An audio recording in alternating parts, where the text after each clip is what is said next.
በጋራ መኖሪያ ቤት ወይም አፓርታማ ውስጥ የምትኖሩ ሰዎች ከፍተኛ ጥንቃቄ አድርጉ ሲል አዲስ አበባ ፖሊስ ዋና ጠቅላይ መምሪያ አሳስበዋል። ይህ ግለሰብ የጥበቃ ሰራተኞችን ያታለለበት መንገድ አነጋጋሪ ሆኗል። ክስተቱ አስደንጋጭና ፈጽሞ ሊደገም የማይገባው ነው። ወጣቱ ድርጊቱን ለመፈጸም የተጠቀመው ዘዴ ለሌሎቻችሁ ትልቅ መማሪያ ይሆናልና ሳይደርስባችሁ ጥንቃቄ አድርጉ። ሙሉ መረጃውን እናደርሳችኋለን። ተከታተሉን።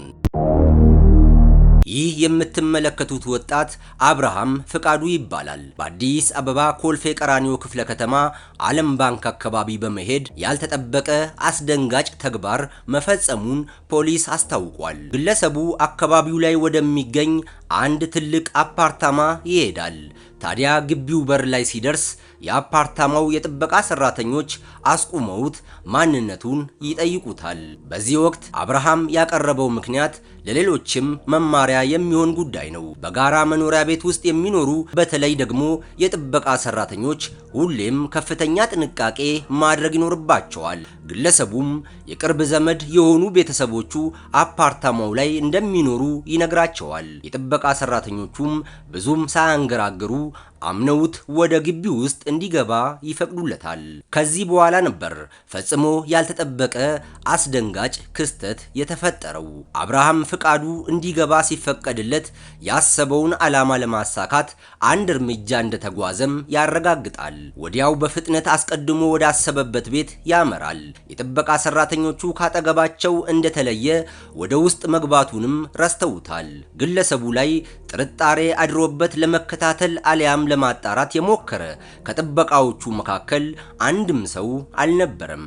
አብርሃምም በቀጥታ የመኖሪያ ቤቱን ቁልፍ ገንጥሎ ወደ ውስጥ በመግባት ያሰበውን ሁሉ ፈጸመ። የቤቱ ባለቤቶች ከሄዱበት ሲመለሱ ያዩትን ነገር ማመን ተሳናቸው። ቤታቸው ውስጥ አስደንጋጭ ነገር ተፈጥሯል። አካባቢው ላይ ያገኙትን ሰው ሁሉ ቢጠይቁም መልስ ማግኘት አልቻሉም። ኮመዲኖ ውስጥ ያስቀመጡት 292,000 ብር የሚገመት ጌጣጌጥ ቦታው ላይ አልነበረም። ግራ በመጋባት ስሜት ጉዳዩን ፈጥነው ለፖሊስ ያሳውቃሉ። ፖሊስም ድርጊቱ እንዴትና በማን ሊፈጸም ይችላል የሚለውን ለማወቅ የምርመራና የክትትል ስራውን አጠናክሮ ቀጠለ።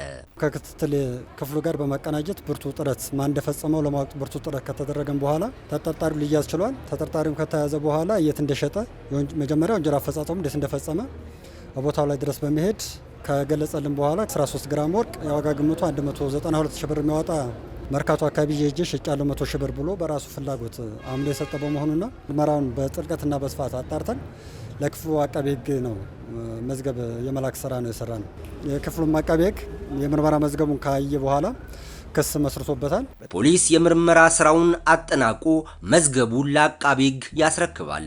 አብርሃም ፍቃዱ ላይም ክስ ተመሰረተ። ጉዳዩን ሲመለከት የቆየው የፌዴራል የመጀመሪያ ደረጃ ፍርድ ቤት ኮልፌ ቀራኒዮ ምድብ ችሎት ተከሳሽ አብርሃም ፍቃዱ በ9 ዓመት ከ8 ወር እስራት እንዲቀጣ ወስኖበታል። ከዚህ የወንጀል ድርጊት መነሻነትም ፖሊስ ለነዋሪዎች ጥብቅ ማሳሰቢያ ሰጥቷል። ለጥበቃ ሰራተኞች ማስተላለፈው መልእክት ሲወጡም ሲገቡም ፍተሻ ቢያደርጉ ወርቁን ይዞ ሲወጣ ቢያስፈትሹ ማግኘት ይቻል ነበር። ከዛ በኋላ ግን ለህብረተሰቡ ማስተላለፈው መልእክት እንደዚህ ውድ የሆኑ ወርቅ የሆኑ ነገሮችን ባንክ ቤት ቢያስቀምጡ ባደራ መልክ ንብረታቸው ተጠብቆላቸው ይኖራል። ከዛ በኋላ እንደዛ አፓርታማ ቤቶች ላይ ደህንነት ካሜራ ቢገጥሙ ጥሩ ነገር ነው። አንደኛ ተጠርጣሪው ቶሎ ለመያዝ ይረዳናል። ሁለተኛ ፎቶን እናገኛለን። ፎቶን አወቀ ማለት ለክትትል ክፍሉ ፈጣን ምላሽ ለማግኘት ይረዳል። ከዛም በኋላ ደግሞ ወንጀል በፈጸመ ሰው ከህግ ማምለጥ ስለሌለበት ማንኛውም ግለሰብ እንደዚህ አይነት ወንጀል በሚፈጸምበት ጊዜ በአፋጣኝ ወደ ፖሊስ አመልክቶ ከፖሊስ ጋር ተባብሮ ተጠርጣሪውን ለመያዝና በህግ አግባብ ስር ወይም በህግ አግባብ እንዲጠየቅ ማድረግ ስራ ለህብረተሰቡ ለማስተላለፍ እንፈልገው።